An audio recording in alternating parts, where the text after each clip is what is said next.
I had been searching for a new place to live for weeks, and when I finally found a Craigslist ad for a cheap room with a spacious apartment, I jumped at the chance.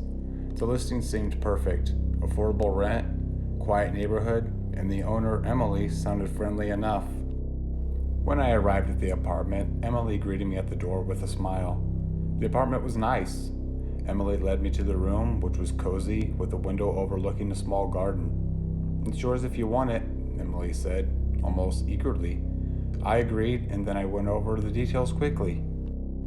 The first few days were fine, but I soon started noticing odd things.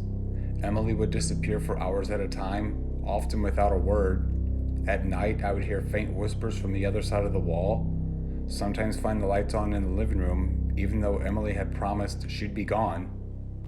One evening, I came home from work early to find Emily sitting on the couch, staring at me with a strange intensity. "Did you go in my room?" Emily asked quietly. "You didn't, right?" I was taken back. "No, why would I? What's going on?" Emily didn't answer.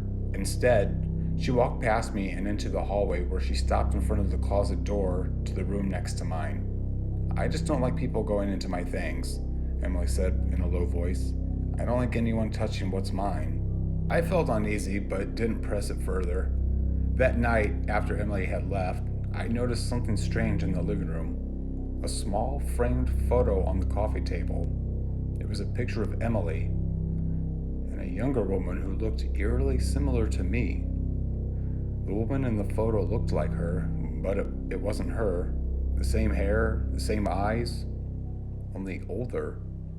I felt my stomach dropped as I turned the photo over. Written on the back in messy handwriting was, "She never left either."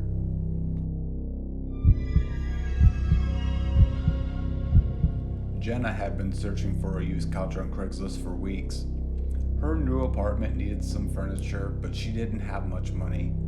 One evening, she stumbled upon a listing that seemed too good to be true. A leather couch, practically brand new, for a ridiculous low price. The ad had only one picture: a pristine, dark brown couch sitting in a well-lit living room. The description was brief, saying the owner needed to get rid of it quickly due to a family emergency. Curious but cautious, Jenna messaged the seller. Within minutes, she received a response from a man named Charles. He told her the couch was available for immediate pickup and that he could deliver it if needed, though he mentioned he did live a little outside the city. Something about his quick response and eagerness felt a bit off, but Jenna, desperate for furniture, shrugged it off. They exchanged phone numbers and Jenna received a text with an address in a quiet suburban neighborhood. Jenna was nervous but excited. As she drove to the address, she couldn't shake the feeling that something was wrong. The neighborhood seemed too quiet, almost abandoned. The houses were large, but many had boarded up windows and overgrown lawns. She found the house easily, a grand old home at the end of a cul-de-sac. Charles answered the door immediately. He was a thin, older man wearing a faded blue shirt and a tired smile. "Come on in," he said, stepping aside. "It's just through here." Jenna hesitated, but the thought of the couch and how she could finally furnish her apartment pushed her forward. The inside of the house was strangely dim, despite the daylight outside. The smell of dust and old furniture filled the air. Charles led her to the living room where the couch sat, just as described in the photo. "That's it," he said, gesturing to it proudly. Jenna nodded, trying to ignore the odd chill in the room. "It looks great. How much do you want for it again?" Charles smiled a little too wide. "Nothing. I just need it gone. You can take it. Free of charge." She was taken back. Free? She had expected to pay a small fee, but this was unusual. "Why are you giving it away?" He looked her straight in the eyes, his gaze unsettling. "I just need the space. You'll be doing me a favor." His voice had an edge to it now, as if trying to convince her. Jenna, now feeling uneasy, decided to leave. "I think I'll pass, actually. Thanks for your time." She turned towards the door. But before she could reach it, Charles suddenly grabbed her wrist, his grip tightening with unnatural force. His eyes were wide now. "No, you don't understand. You need to take it. It's too late to leave. You've already come inside." She yanked her arm free, panic rising. "Let go of me!" Charles smiled again, the same eerie smile. "You'll be fine. Just take the couch and you'll be safe." Everyone else who left, well, his voice trailed off, but the implication was clear. Jenna bolted out of the house, her heart hammering in her chest. She didn't look back. When she reached her car, she fumbled for her keys, hands trembling. As she drove away, she dared a glance in the rearview mirror.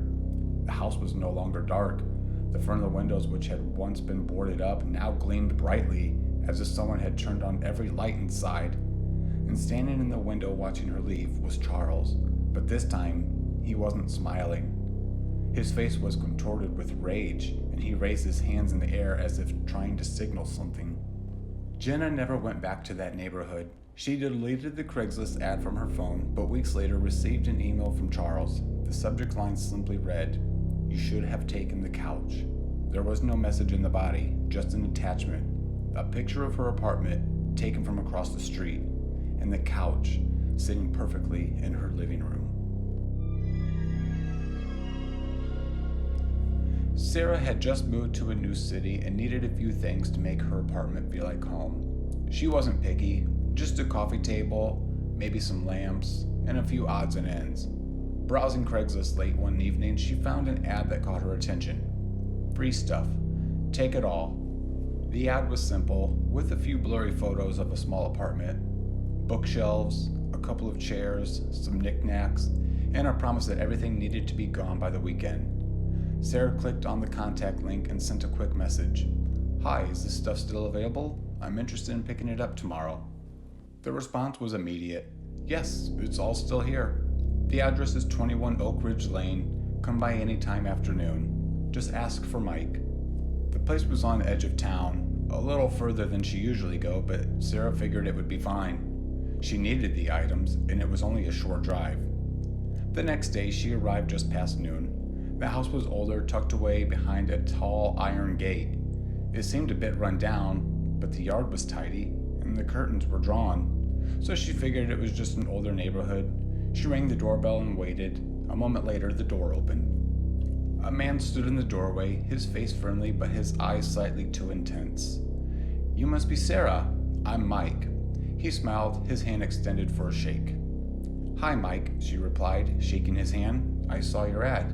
You're clearing out the whole apartment?" "Yep, moving soon. Don't need any of the stuff anymore. You're welcome to take whatever you want." Mike stepped aside to let her in, and Sarah entered, looking around. The apartment was dimly lit, but she could make out a few couches, bookshelves, and some kitchenware. Everything looked well maintained, if not a bit dated. Mike was polite and friendly, offering her tea, but she politely declined. "I'll just take a look around," she said, walking past him into the living room. As she was examining a bookshelf, she felt something strange. The hairs on the back of her neck were standing up. She couldn't quite place why, but the air in the room felt too thick, too quiet. She glanced over her shoulder to see Mike standing by the door, watching her. He didn't seem threatening, but it was just something about the way he was standing. Too still, too intent. That made her uneasy. "Is everything okay?" Sarah asked, trying to shake off the discomfort. Mike nodded, his smile widening. "Of course. I just like to watch people take things I'm giving away. It's funny, watching them go through all my stuff." Sarah forced a smile. "Right. I'm just gonna grab this chair and..." But before she could finish, Mike's phone buzzed. He looked down at it quickly, then back at her, his face still unnervingly calm. "That's strange," he muttered, half to himself. "I wasn't expecting anybody today." Something about his tone made Sarah freeze. She'd never been so aware of how alone she was in this apartment, the outside world suddenly feeling miles away. The air felt colder now, and then the silence seemed to stretch. "Well, I should probably be going," Sarah said, quickly grabbing a couple of small items. "I didn't realize it would take so long." "No rush," Mike said, standing by the door. "Take your time, but maybe you could come back tomorrow. I have a few more things to give away." Sarah's heart began to race. She nodded, backing toward the door. "Thanks for everything. I'll think about it." As she turned to leave, she noticed a strange noise, a faint thumping coming from somewhere behind her from deeper inside the apartment. She didn't stop to investigate, but the sensation of being watched only grew stronger as she quickly stepped outside, shutting the door behind her. When she reached her car and glanced up at the window, she froze. There, standing in the shadow behind the curtains, was Mike, watching her leave, but his expression was no longer friendly. His face was pressed against the glass, eyes wide open, lips pulled back into a grin that sent chills down her spine. She quickly got in her car, locking the doors. As she pulled away, she couldn't shake the feeling that something wasn't right. She hadn't gotten far down the street when she noticed a white van turning on the road from the alley, its headlights flickering as it pulled in behind her. At first she thought it was just a coincidence, but when the van began to follow her, staying close and matching every turn, Sarah's heart dropped. She sped up, trying to lose it, but the van stayed right behind her. The streetlights blurred as she drove faster, her hands shaking on the wheel. The van followed her for miles, only stopping when she pulled into a busy gas station. She parked near the entrance, her mind racing. The van slowed as it passed, and she saw the driver's side window roll down. It was Mike, staring out at her with the same unnerving grin. Sarah's blood ran cold. She didn't wait for the van to stop. She just ran inside the station, asking the clerk to call the police. She didn't know how Mike found her so quickly, but she was certain of one thing. He knew where she lived, and he wouldn't stop following her.